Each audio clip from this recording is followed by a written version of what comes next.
राष्ट्रीय स्वयंसेवक संघाच्या ऐतिहासिक शताब्दी वर्षानिमित्त गुरुवारी सकाळी संघदृष्ट्या 7 नगरातील स्वयंसेवकांचं शिस्तबद्ध पथ संचलन पार पडलं।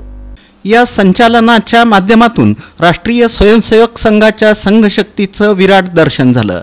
पथसंचलनातून 100 वर्षांची संघ साधना आणि राष्ट्रभक्तीची प्रेरणा नागरिकांनी अनुभवली।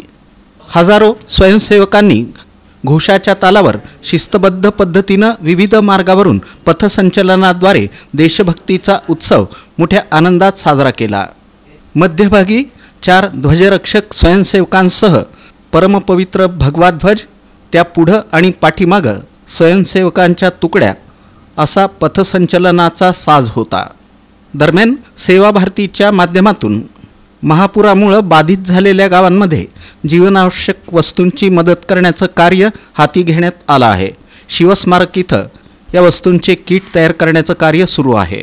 विडी घरकुल ई ग्रुप परमेश्वरी देवी मंदिर इथून केशवनगर, साक्षी गणपती मल्लिकार्जुन नगर इथून पंचमूर्ती नगरचं, सैफुल येथील कित्तूर नगर इथून रेवणसिद्धेश्वर नगरचं, दाजीपेठेतील श्रीराम मंदिर इथून अशोक नगरचं, तिरुमला पॅराडाईज इथून दयानंद नगरचं, ढोबळे डीएड कॉलेज महाविद्यालय जुळे सोलापूर इथून हनुमान नगरचं, पाथरूट चौक इथून संभाजीनगरचं संचलन पार पडलं।